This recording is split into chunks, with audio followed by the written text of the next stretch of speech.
I wasted thousands of pounds on subwoofers, acoustic treatment, and room correction, searching for a reliable monitoring system that would enable me to mix low-end consistently.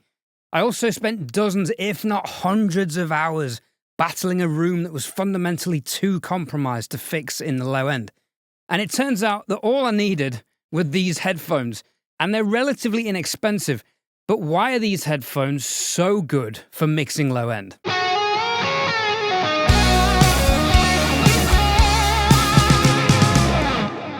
Hi guys, I'm Thorne. It's good to see you. Like most of you watching, I'm a mixing and mastering engineer, and I have spent years trying to find the best monitoring solutions for my work.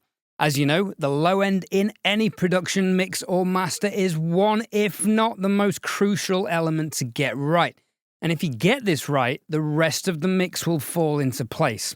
Getting the low-end instrument balance, EQ, harmonic content, sustain, depth, and width is key for mix translation to consumer devices too. I struggled with speakers, and I struggled with dynamic headphones even if tuned to Harman. Now, some of you will be typing in the comments, just learn your monitoring. I agree with this, but why not just get the tool that works best for the job in the first place? And this tool for me is the Hifiman Ananda Nano Planar magnetic headphones. FYI, I'm not getting paid for this video. However, Hifiman did give me these, hence the sponsored video tag at the beginning of the video, to comply with the YouTube community guidelines. So, let's start with the obvious. The first reason the Hifiman Ananda Nanos are great for mixing low end is that they are headphones. And headphones immediately remove all the problems associated with room acoustics. They don't suffer from standing waves caused by parallel wall reflections, or from room modes caused by axial, oblique, and tangential room reflections, both of which cause peaks and troughs in the frequency response. And they don't suffer from the slow decay times as severely as speakers in a room do.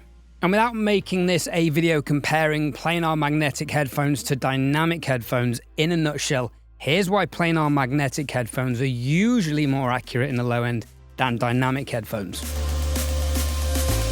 Planar headphones use a thin, flat diaphragm, typically much larger than dynamic drivers, which gives it more surface area to move air and extend lower into the sub-bass frequency range.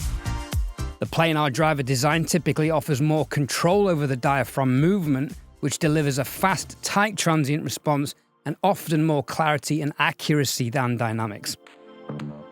Planars are also usually more linear, meaning there's less distortion at high volumes. Dynamics tend to bloat and distort at higher volumes and can sometimes have a loose feeling due to the slower coil movement of their diaphragm.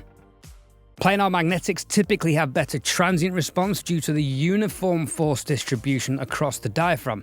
This means they can produce bass notes quicker and cleaner, delivering better articulation and definition.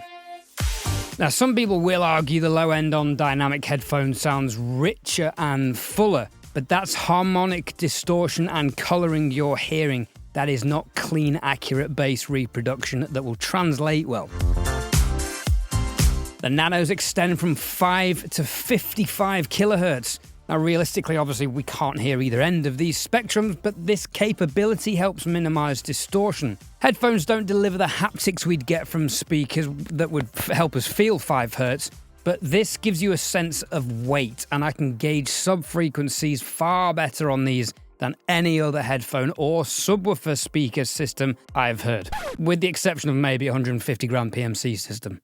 It is the combination of speed and super fast transient articulation and sustained detail at both ends of the spectrum that makes these headphones exceptional. The accuracy of the instrument separation is nothing I've heard in dynamic headphones.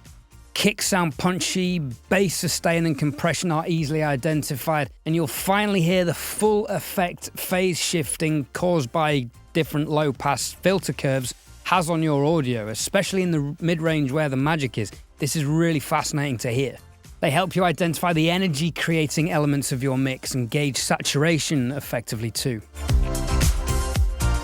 Out of the box, the Nanos do sound a little harsh around 3 kHz and slightly low end, so they need to be tuned to the Harman or Soundguys curve to reduce this upper mid-range presence, and fill out the low end you need for accurate mix translation. On screen now you can see the curve I've settled on so far, although this is always changing, originally based on the Harman curve from Paul Third, and I've tweaked it further to my own hearing based on pretty extensive mix translation testing. The Nano's ultra-low distortion design means you can load them heavily with EQ before the drivers overload, and this is pretty key to their quality and not something you can say about a lot of dynamic drivers. These are definitely the cleanest headphones in the low end I've ever heard. Their lack of distortion means you can hear the true nature of bass instruments without additional driver distortion interfering with your perception of the harmonic content. This means you can gauge the actual harmonic content accurately.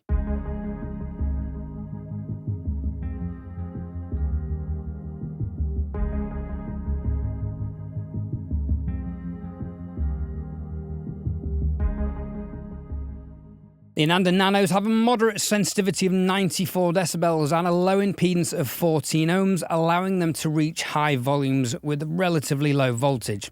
While this suggests they're easy to drive and compatible with most audio interfaces, which may provide adequate voltage, most audio interfaces are current limited and may struggle to supply sufficient current into 14 ohms to drive them cleanly without distortion. As a result, pairing them with a high current capable amplifier is suggested to avoid dynamic distortion or the dynamic compression caused when headphones aren't supplied with enough current headroom to reproduce the full range of the microdynamics cleanly. This results in a flattened and less expressive sound. So I recommend using a designated headphone amplifier such as anything from topping like the L50, A70 Pro, D90 Mark III Discrete, or the DX7 Pro Plus like mine if you can find one. Alternatively, the topping E2X2 audio interface, of which you can see my full review here. This interface has the best headphone amplifier of any audio interface I've tried in this studio, probably under £2,000. The Nanos are very mono-centric and center-focused. Now, as a result, they're incredible for mixing your mono sources like kick, snare, bass, and vocals. These are not headphones I would use for gauging the stereo imaging and width of a mix. You have to be quite careful mixing stereo elements on these because you can easily overcompensate for the lack of stereo imaging and find that your mix is super wide on less monocentric headphones or speakers. For this type of mixing, I would suggest another set of headphones. Subscribe or follow on Instagram to see which headphones I use for stereo imaging and depth. The Nanos are lightweight, made with a sturdy metal alloy for the headband and yokes. The ear cups are crafted from durable plastic with a smooth finish, and plush memory foam earpads covered in soft protein leather provide comfort for extended listening sessions. They are very comfortable headphones. So are these value for money? At £389, these are not what I call budget headphones, but I promise you these will be the best investment for your mixing, mastering or production career you will ever make. When you hear just how good the low end in these headphones is, you will understand just how good value for money these are. As I said in the intro, I wasted thousands of pounds chasing accurate low end in a room that was fundamentally just too compromised to fix. And it turns out all I needed were these headphones for a fraction of the price. I get my low end right the first time in mixes, it creates solid foundations for masters, and I work faster than ever. Don't make the same mistake I made. Now, if you consider purchasing these headphones, I've placed links in the description below. Buying any of your home studio gear through these links is a great way to support the channel if you found value in this video. I genuinely use these headphones every day, and I can't believe how hard I used to fight the low end on the speakers in my room and how much I was guessing at levels and saturation. These have literally solved the low end for me, and my mixes translate better than ever. You can hear mixes on my website. There'll be a link below in the description. Check out the Working Audio Tools podcast, where Paul Third and I discuss everything mixing and interview audio professionals. I've been Ed Thorne. It's been emotional. Be kind to yourselves and other people. And I'll see you on the next one.